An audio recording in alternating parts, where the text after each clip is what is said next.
Welcome, ladies and gentlemen.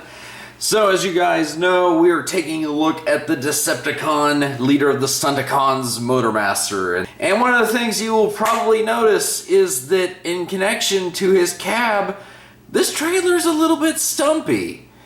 Which, you know, that title was previously held by Optimus Prime. Whenever you start comparing the two of them, at least Prime's, you can kind of forgive the distance as far as length, but to be utterly fair, this thing has become the skeleton of Minosaur and also has to become a battle station, so I guess we have to give it a little bit of credit just to be fair. And you know what? Stacked up against old Optimus over here, it is kind of interesting because I thought they were supposed to be in scale in vehicle mode too, and Optimus just looks extremely small compared to Motormaster.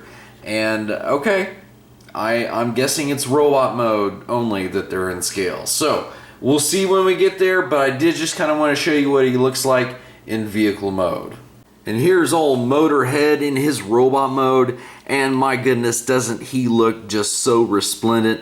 Even the back is very clean. But one of the things that I'm really enjoying is that head sculpt, just with those eyes, that gaze, how the white arms just look so good in contrast to the body. Loving just his ionizer sword, that is really cool. Only part that I'm not too crazy about, which it is necessary, is just his kneecaps. That does look a little bit ugly.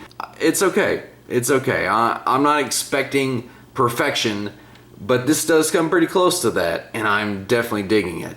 Now, maybe if there was one complaint about the G1 cartoon, was that we didn't see a lot more action between Optimus Prime and Motormaster, because outside of Megatron, there's not many dudes that could literally go toe-to-toe with Optimus and are almost a perfect match for him. But it seemed like there was a lot more potential there that just ultimately was not capitalized on.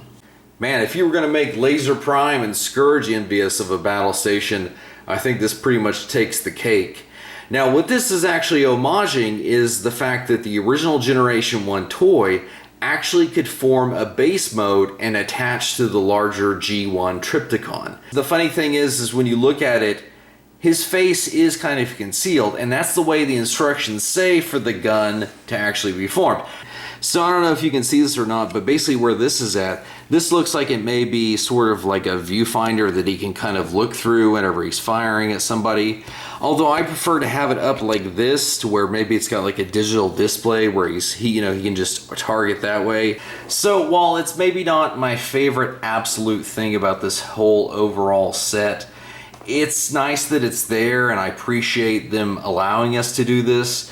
Personally, though, it's not something I'm going to have him in all the time. Probably he'll just be Minosaur, to be honest. Which, speaking of the big boy, well, this isn't exactly the version of the boy you were expecting to see right now. But I gotta say that even with Combiner War's limbs forming his legs, I don't think it looks disproportionate for some reason. And I kind of like the way this looks, even if it is just a temporary version of Minosaur until we get all the other Stunticon limbs. I do kind of like this. Definitely digging the fact that Mark went ahead and added that backwards compatibility. That's really cool. So does anybody else think it is funny that we essentially have a Minosaur skeleton and still somehow it looks really good? Now obviously the proportional things are thrown off because it is just the skeleton. As we see with Dragstrip, it will take the other boys to actually fill it out and make all his accurate proportions and such. But even just right now, at the current stage it's at, this is awesome. So here we see how Minosaur is backing up Scourge as they get ready to face off against Grim and Prime. And I gotta tell you what, that he is looking pretty imposing. And then we team him up with another legacy figure that is as awesome as Scourge down here. Just, oh, that is the one thing I am enjoying about Legacy, is that it's like the old 2003 version of Universe, but just kind of slightly updated, but keeping the fun aspect of it. And, oh, the thing is that Motormaster is awesome, and obviously by extension, Minosaur is great, so it'll be really awesome to see how these guys look once they're all completed.